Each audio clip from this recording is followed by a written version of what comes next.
morning, Floyd Central, and welcome back to Floyd Insider. I'm Kylie Moore. And I'm Jaden Gomes. With the start of the second semester, there's a buzz of curiosity and excitement amongst the staff and students. Within the school building, a new schedule has been implemented earlier this week. This schedule gives students a shorter passing period and makes lunch fifth period instead of the normal fourth period times. With us today, Dr. Willman is here to discuss in depth about the new changes occurring. We appreciate your time with us today, Dr. Willman. You're welcome. So I think everybody's biggest question is, what is the main reason why this new schedule was implemented? Well, it's in preparation for another schedule. I know that sounds odd, that we will likely implement towards the middle to the end of February, the flex schedule. So we wanted to get time, about 30 minutes for the day, for students to get a variety of services, to have a little bit of choice of what it is that they're doing, what they need to work on, that sort of thing. So where students would be able to go work on a class that they're struggling in, or maybe go into a class that they really like and want to extend their learning a little bit more, or they could just study for 30 minutes, because that seemed to be pretty popular when we had that last year. That was out of necessity for COVID and separation and all that. So in order to do that, we had to shave some time off of the passing periods, which 5 minutes passing is not unrealistic. We've had that here before. It's been a number of years and just never gone back to it. And then we've also had to take some time out of the instructional day. So this is an effort to kind of get ready for that, to eat lunch fifth period, to have 5 minute passing and all of that. So as far as the flex period, which is what we're going to call it, or the flex schedule, which would start later in February, I'm meeting with the building committee later today, which is essentially our governing body, to kind of go over some details about what maybe the expectations would be for teachers, and so we can come to some agreement on that. And obviously, since a lot of the students here have not seen a 5 minute passing period because it's been 6 for a period of time, are there any concerns at all about students maybe getting to class late since it is being cut down by a minute? You know, I thought that'd be a problem, but I brought it to several student groups prior to this and just asked what they think, and that wasn't an issue. I thought I'd get a lot of pushback on that, but really not. I haven't noticed anything. You could argue that the less time in the hallways, the fewer issues that you have, because when you have discipline problems, sometimes it happens during passing period mostly. So no, I haven't had an issue with that. Well, thank you so much for your time today, Dr. Willman. This definitely clears up a lot of questions that people were wondering, including myself. Sure. We'll be right back after this short break. Schedule changes can be hectic, but our school and community keeps predominant events like Martin Luther King Jr. Day at the forefront of it all. Since 1999, the NAFCS School Corporation has partnered with the Friends of Division Street organization in New Albany to preserve the historic school of Division Street.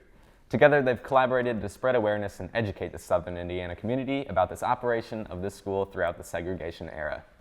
This past October, the Friends of Division Street Board unanimously selected 2 students to be a part of their organization. Board member Addie Bannett is on the show to tell us exactly what the organization is doing to celebrate MLK Day. Thank you so much for being with us today, Addie. Thank you for having me. Yeah. So, for people who may not know or are interested in joining, can you describe a little bit about what exactly the organization is? So basically, Division Street was, back in the segregation era, was a school for only black children, and white children were not allowed to go there. And it's actually still standing today after they've done a lot of restoration to it.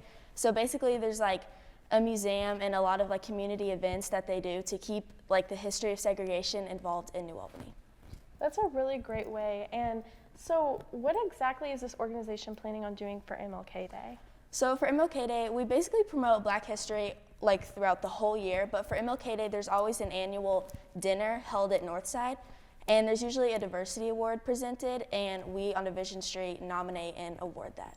So is this dinner open for anybody who wants to come, or is it specifically the organization? I don't think it's open for anyone, but it's a lot more community members than just the organization. There's usually a lot of students from like middle and high school that come to just kind of start talking about the history of segregation in New Albany.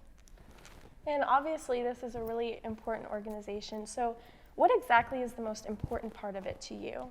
Probably to me the most important part is just getting the community talking about the history of segregation. It's kind of something that doesn't get brought up a lot, and the school kind of got pushed under the rug. So getting the community like more involved in the history, like the museum for example, and the field trips from the school is probably the most important part to me. That is awesome. Thank you so much for being here with us today, Addie. If you're interested in more information or getting involved, you can contact them by calling 812-944-2801. Don't go anywhere because we'll be right back with more Floyd Insider.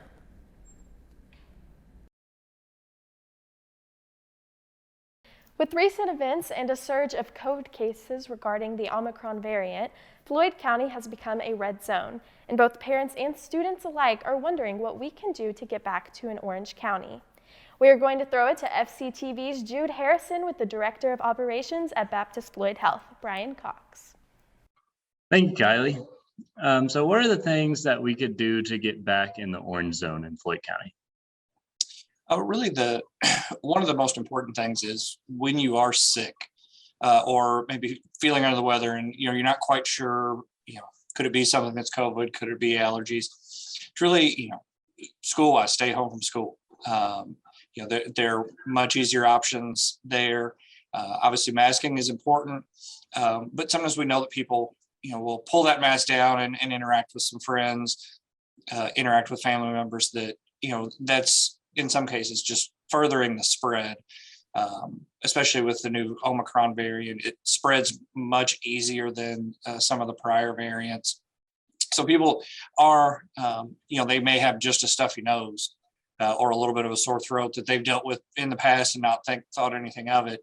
And they're actively symptomatic and can spread that to other people. So really kind of limiting their interactions with friends and family members, sometimes especially vulnerable family members that may hit harder than a young person that gets by with no symptoms or very light symptoms.